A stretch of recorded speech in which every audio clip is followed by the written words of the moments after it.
Welcome to the Slop Farm. Enjoy the video. You start by creating a project named Camera Demo and adding a camera component plus an image viewer. Once added, make sure the camera component is selected and the image viewer is placed where users will see photos. Next, configure permissions for Android so the app can access the device camera and save images. This avoids runtime failures. You do this now because missing permissions is the most common early blocker.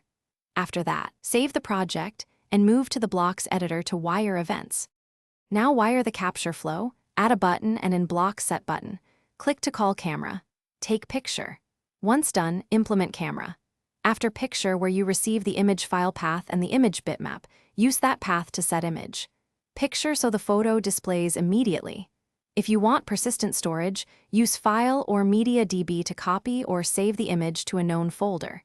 Make sure to check file names and extensions, because mismatched paths prevent display or reuse of the saved photo. Finish by adding advanced behaviors like resizing or compressing images to reduce memory use.